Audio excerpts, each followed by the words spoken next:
Hi and welcome. So in this video I wanted to talk a little bit about choirs in trailer music, and to be honest, I just wanted to show you my method. It's not fairly complex, but I just wanted to show you my method on how to work with choirs to get like a dense arrangement going on with the choir itself, but that doesn't interfere with the rest of the track. So let's go. Okay, so first of all, let's listen to the full track and see how the choir implements into the arrangement.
Okay, so let's take a look at the choirs specifically here. So the first thing is that you see an arrangement. There's nothing special going on really. And what I think makes a dense choir arrangement that doesn't really interfere with the rest of the track is not to go like super sophisticated and try to create all kinds of different harmonies, but the basic concept, at least that works for me, is to stick with the basic chord and then put the melody on top. So if I just play, for example, the second half and just mute, I just have to, maybe I delete this because I didn't want this in the final arrangement. So let me just, whoops, delete this and listen to that section here.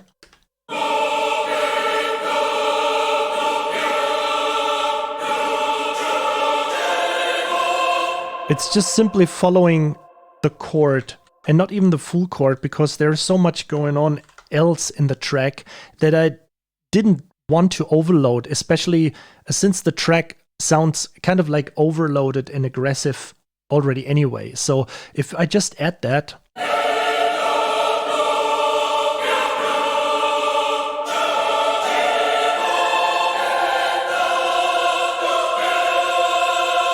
so it kind of follows the melody, but it also creates that rub by keeping the same notes for the entire chord. And the same happens at the ending, the same happens also here. Let me just play you that bit.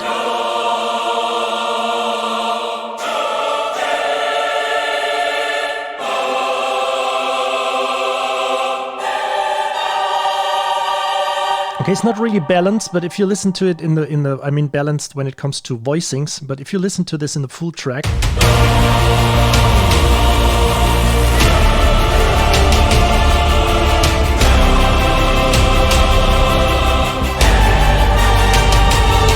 there's also the horn melody going on and stuff like this. So I just felt like this sounds right, and I don't like to be that picky about all kinds of harmonies when it works in the final mix.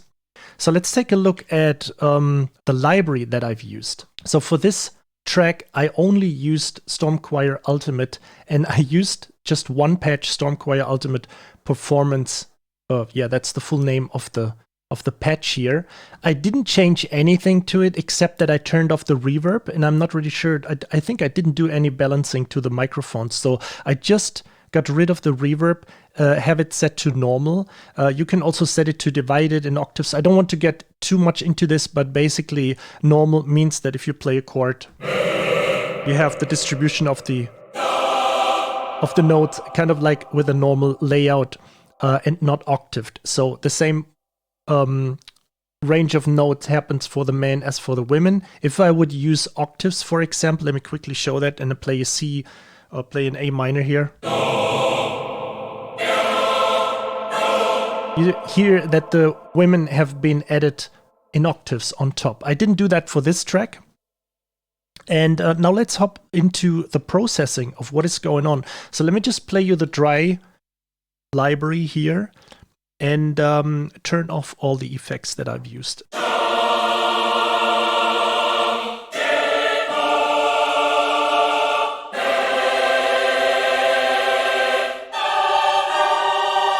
So it sounds okay, but what I wanted to do is add a little bit of EQ to that, because I just wanted to get rid of all the low rumbling, just in case if there is anything going on, like room noise or anything.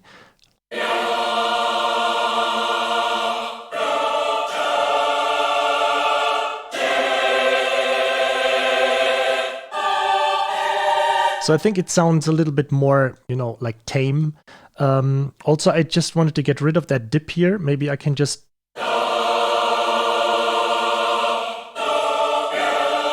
So there was something like going on. I just wanted to get rid of that noise, and I just wanted to do a little dip here on 2K because I think that sounded a little bit too aggressive.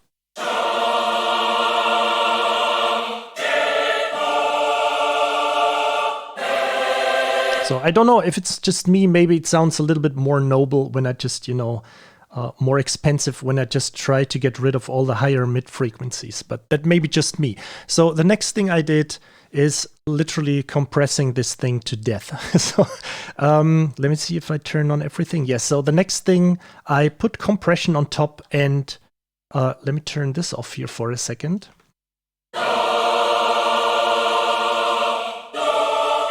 So this is what I usually do. I usually crank these choirs, compress these choirs a lot, because they have to keep up with all the other elements of the track. And I feel I can't let, just kind of like seeing this as a kindergarten where every instrument tries to go somewhere.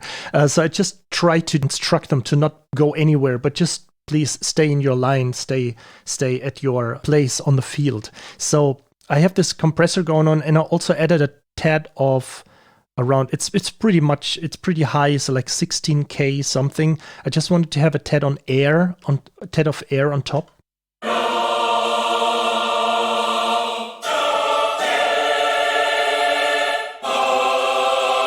So this is how it sounds like, and then I put Seventh Heaven reverb on top. I just used the small version. It's the $69 version, and I used the Westchurch preset.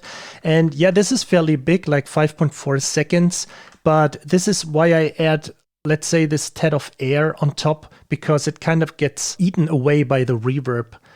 So it kind of balancing this thing out, and it sounds like this.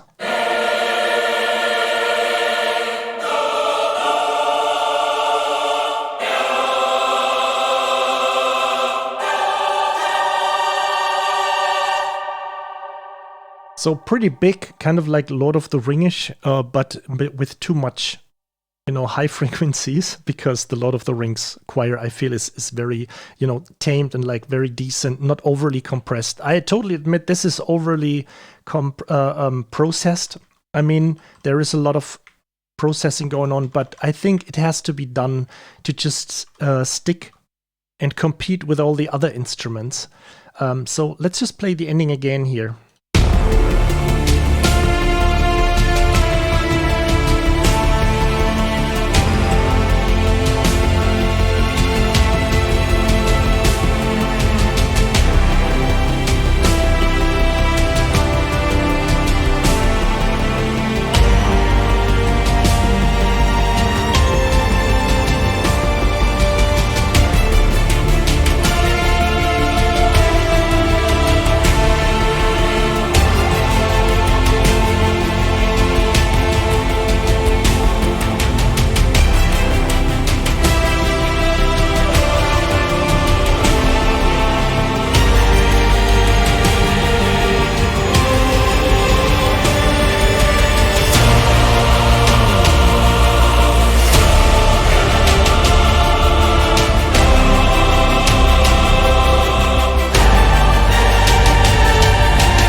Just wanted to add something at the end. I often get asked if I don't care about the meaning or the words or the line, the phrases, the lyrics the choir is singing. And to be honest, I absolutely don't care, because I think it doesn't make sense in trailer music, because it's going to get used for a movie trailer where it's dialogue happening anyway, or within a TV show, within a TV documentary or whatever, where it doesn't matter at all because you have narration going on, you have another story. So the only thing I take care of is that it sounds good at the end, that it's some kind in the flow with the rest of the track. Also, if you're interested in my upcoming video trailer course, just check the video description below and sign up. I will let you know as soon as I get news for you. And last but not least, thank you so much for checking out this video. Thanks for all your support. I recently passed, kind of like that, broke through the barrier of 10,000 subscribers. I really appreciate you all. Thank you so much, and see you on my next video. Bye.